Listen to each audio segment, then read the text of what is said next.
Welcome to my YouTube channel. If you're just seeing me for the first time, I am Oge, and to my returning subscribers, say thank you for always coming back and keeping up in moi. Without wasting much of your time, I'd like to go right into the video.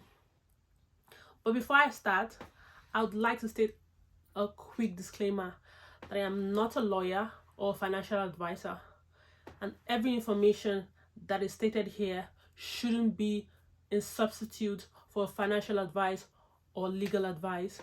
If you wish to get legal advice or financial advice, seek the right bodies. Thank you. In my last video, I talked about my 1 year of being in the UK and the experiences I've learned, the things I know after 1 year of being in the UK and everything. And I got a particular comments about financial advice and how you can keep up with savings and everything. I am not the greatest person to talk about finances with. I have just learned to navigate my own finances and take care of my business. Anyways, my first point is poor resale value. What do I mean by that? I made a video earlier about me switching my phone, upgrading my phone when I was having issues with memory and everything, space and all of that. I just want to say that if I didn't get a good phone in the first place, because it was a 13 Pro, if I didn't get a good phone and that wasn't a good phone, it wouldn't have been easier for me to upgrade it in just a day. I just went there, they did the upgrade. I had to add money to buy this one. But what I'm saying is poor resale value in the sense that people go and just buy things because, probably the money value is low and they purchase it just because they cannot afford to get a big one. I'm not saying that. I've not always been the luxurious person and all of that. All I'm saying is, if you have the money, buy good things. And when you want to resell, you get the money worth of what you're trying to sell. That's all I'm saying. That is one thing I have learned being in the UK. Secondly, payment plan. I cannot overemphasize payment plan. I didn't learn this when I got into the UK. But interacting with people, talking to people has given me a lot of insight about this whole payment plan thing. I know where we come from. I come from Nigeria, where when we want to get something or you want to buy something, you go to the store, you pay your full money and buy anything you want to buy. And for you to owe somebody or make a payment plan, y'all have to have a relationship or stuff like that. And even if you have a relationship with these people, they still expect you to pay for the things, and they keep, just example, you want to buy a piece of furniture and this person, the chances are they keep this piece of furniture, you pay instrumentally, after you pay, then they give you your furniture. But it's not like that in the UK. I know you'll be like, oh, that's bizarre, why do I want to owe somebody? I don't want to owe. Honestly, I have learned that it is wise, it is good, it's a good financial, what do I call it? It's a good financial, I don't even know what to say. But all I'm saying is, here, they've made it possible for you to buy stuff that you need. The important thing is the stuffs that you need. Don't go buying the stuffs like clothes, shoes, and perishable things. No. Buy stuff that you need. Probably you're in school. Everybody needs a system here. You need a computer, you need a laptop, you need a good phone to navigate around here. I know we come into the country, some of us still come with our Android phone or lower iPhone, probably an iPhone 10 or and just want to upgrade just because you need to get to working faster. You need a system to work in school. I feel like when you want to get this laptop, I think the cheapest iPhone should be like £900 or £800. I know people work that kind of money in a month, but it is not wise to just take the money and just go buy the phone. One thing that is not wise. Second thing is that when you make this instrumental payment, it increases your credit score. I'm going to talk about how you can increase your credit score in my next point. All I'm saying is you buy the phone in probably 3 instrumental or 2 instrumental payments, or some even do 6 instrumental payments. Has it been you want to buy a phone of £800 or £900 and a 6 instrumental payment or 3 instrumental payments, which means for a phone of £800, you divide it into 3. You take the phone, you pay 3 instrumentally, and you have your phone with you while you pay this. Use the system to do what you need to do. You know, things that are really, really important. There are various services that offer this instrumental payment, like the Klarna, the ClearPay, the PayPal. I know the PayPal does it for, I know if you want to buy an Apple product, but I think you have to wait for a while to get approved. But I personally use the Klarna Pay to buy the things I need and pay instrumentally, and I've been doing that. And trust me, you want to get on board with that. I'm not forcing you, I'm not telling you to get into depth, because people now spend the money on clothes, shoes, and stuff. Please don't do that. What is credit score? I know some people are wondering, how would instrumental payment increase your credit score? How would direct debit increase your credit score? Credit score is basically a number, a figure that shows how eligible you are for credit. I mean, for example, you go to buy a phone. I know people that want to get a phone from a phone store or anything and they don't have the complete money. What you do here in the UK, they thrive on credit. They need to know that you are capable, you're trustworthy. You need to know that if they give you this thing, you'll pay for it. Nobody wants you to pay full payment for a car or a house, your mortgage and everything. So if you go to buy a phone, a friend of mine went to get a phone, you go to check your credit score. They need to know that you've been doing things, maybe especially if you've been buying all this stuff with the Klarna Pay or all this stuff, you buy your phone, you pay instrumentally, and you've been doing that judiciously. They just need to see that you are trustworthy. So if you've gotten a phone and you paid when you were supposed to pay, it shows on your credit score. When you want to get a car, they know, oh, this person bought a phone, this person bought a laptop, this person bought this, and they paid when they were supposed to. So when you want to make like higher and bigger purchases, like a house, a car, stuff like that, they trust you and they would do it. When my bank, Lloyd's Bank, used to just show me my credit score. It was going blah blah, going here and there.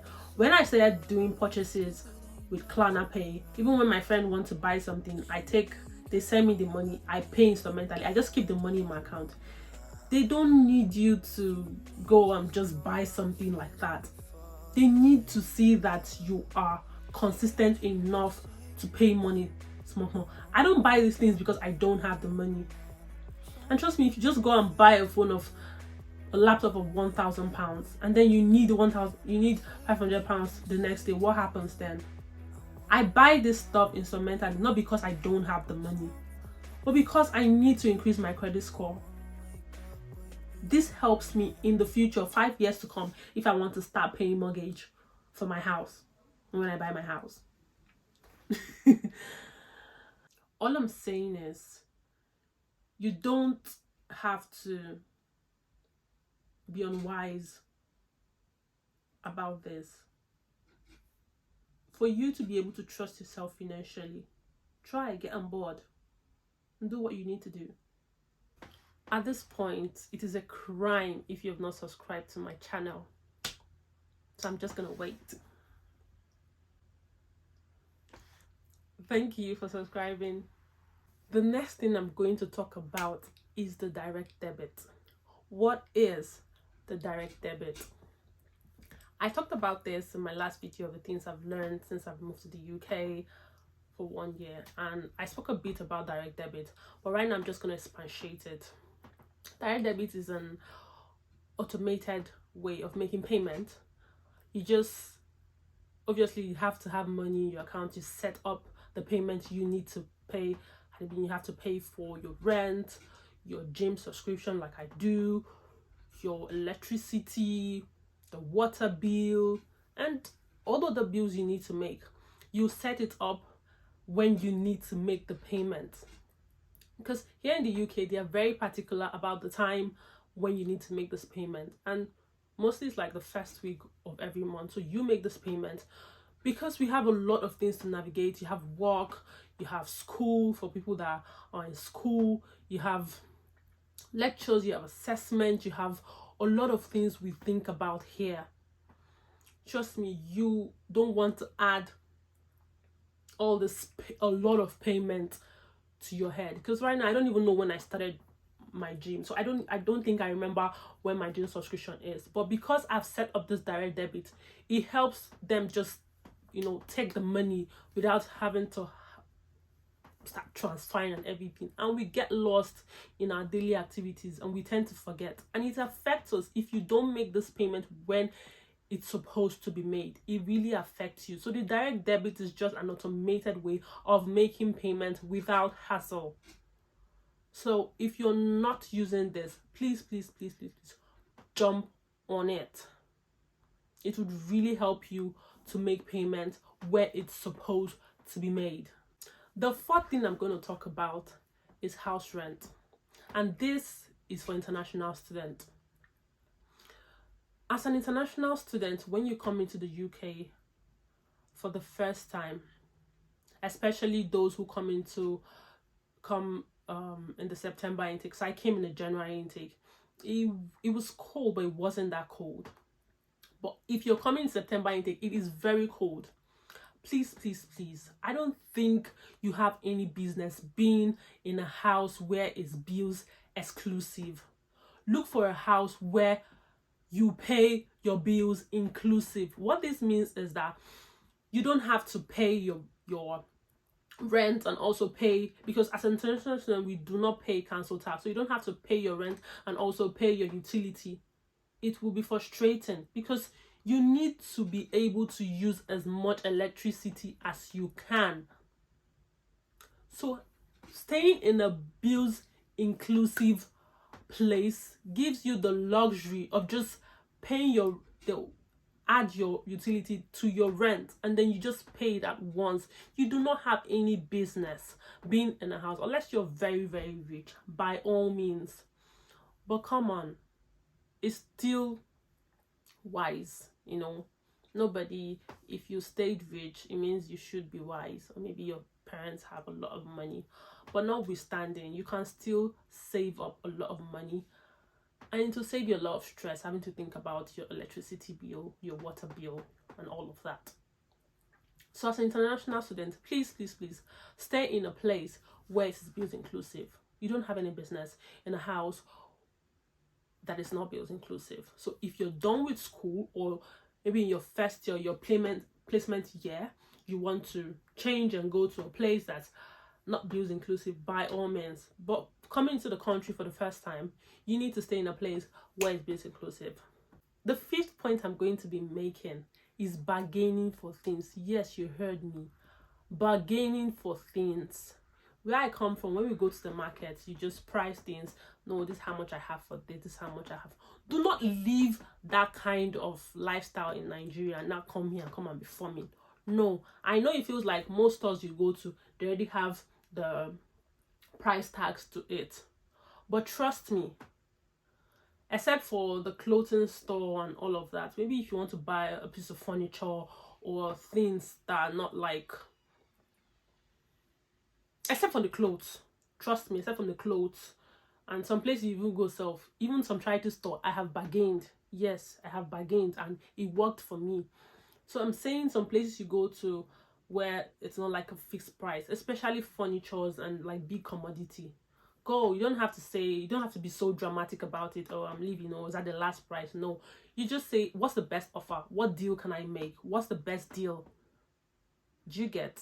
Trust me, every £1 matter. Coming to that, I will talk about the fact that as an international student, we get discounts. And this is the mistake I'm making. I only started using my discount in February. Can you imagine? After 1 year of being in the UK, I started using my student discount in February. And at this point in time, I was cashing it out. Especially, I take a lot of supplements and a lot of things, which I'll talk about in another video. But you go to store, they'll ask you, do you need the card for this? Do you need the card? Take it, it is free. Yes, I need the card for. I didn't even know I was going to be regularly visiting Superdrug when I got their card. And unfortunately, these days I've just been going to Superdrug. See, and they ask you for the membership card. You just input your email, show them your student discount, and it's discounted. If the first time I got a discount of £3 something, my heart pained me, because I buy a lot of things, and then I got this discount for £3.90 something. I was happy. The next time I got £5 something, I was like, can you imagine how much I've wasted? My school will be finishing soon. I'm like, I'm not gonna be a student anymore. But for an international student, please, please, please, please, cash it. Any store you go to, and I mean any store, even the clothing store, the shopping mall, the food store, anywhere you go to, online, offline, student discount. Cash it. Thank you. The last point I'm going to be making is buying cheap staple item. I know you just be like, but it's good to buy cheap things. Yes, me, I am the master of cheap things. You don't want to know the amount of charity store I've been to.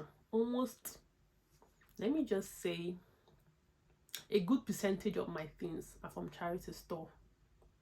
But that was when I was living in London. I was working in Camberley, and that place around Ascot, Wimbledon, that's where the big rich people live. So if you go to charity store there,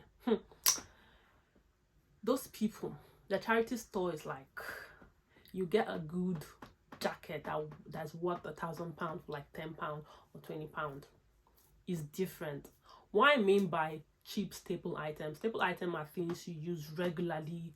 Come rain, come sunshine, come everything, you need to use this. So not buying cheap staple item means, especially, I'm going to make an example with the winter jacket. Once you come here, especially if, like I said, if you come in September where you need a good winter jacket and you end up just getting a cheap one, you see that before winter finishes, probably in January or February, it starts to wear off. And then in the next winter, you have to buy another one. Maybe you bought it like, I don't know, I cannot make an assumption of how much cheap is, but I'm saying, and I know that you cannot equate cheap to worthy. There are things that are cheap that are still very, very good. All I'm saying is, if you're going to buy a one-off, and this particular of my red winter jacket, though it was a gift, it is very good. Another thing I need to say is, if you're buying cheap, especially if you're going to a good charity store and you're buying cheap, because it is cheap doesn't mean it's not quality. They sell good stuff in charity store, especially if you go to like the rich neighborhood. I've gotten loads of my winter jacket I bought in summer last year, and that's the point I'm going to try and make. When you need to buy this thing cheap that are quality, you wait for when they're on sales, you wait for when they are not in season. Like, for example, we're getting into summer. When it's about June, May, June, please buy the winter jacket you need to buy.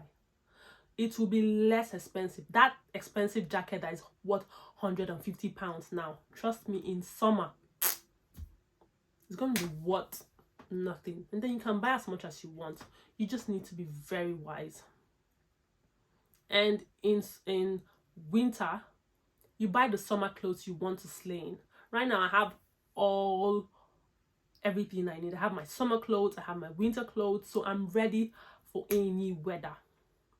I've just been financially smart, and I really hope that you've learned something for this video.